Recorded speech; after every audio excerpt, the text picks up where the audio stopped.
Hi, I'm Sheldon from McGrath and I'm here with Colin from SMS Finance, and we're just going to ask him a few questions regarding loans and what's going on.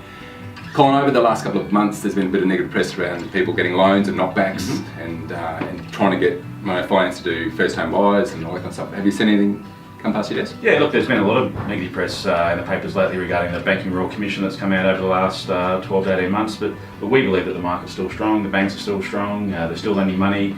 There's a big area of talk at the moment around customers' borrowing capacity.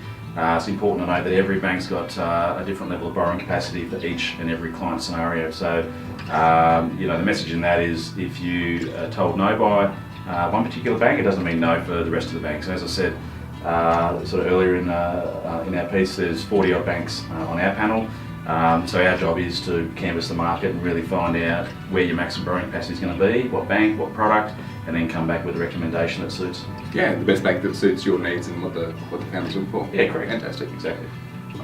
Hey Colin, we as you know, we sell a lot of rural product. We sell a lot of product off the plan too. So the difference in deposits, being a 10% deposit, what's the process for someone looking to buy something off the plan and also buying a rural property compared to just a regular? Yeah, look, off the plan works a little bit differently than just your normal standard purchase. So off the plan, the banks normally won't issue an unconditional approval if the settlement or the registration of the title for that property is more than 3 months out.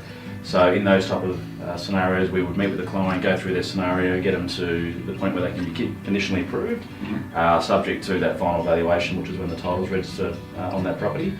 And then with acreage properties or rural properties, generally it's a 95% loan to value ratio. So there's still lenders there that will lend you 95% of the property value at a decent sort of interest rate, normal owner-occupied rates. Perfect.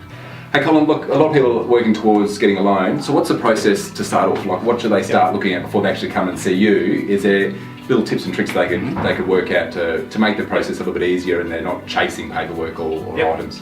Oh, look, the process for us, when we're initially talking to a client, we'll discuss their scenario first of all, just to understand a little bit about what they're looking at doing. Then is the process of getting paperwork, and generally the paperwork that we need is a generic application form, which is really just them giving us their client details, employment, assets, liabilities. A talking point at the moment in the industry is living expenses. We need to talk to a customer about the way they spend their money per month. And it's not about saying that they can't have finance, it's more so just talking about living within their means, the way the banks are looking from the outside in.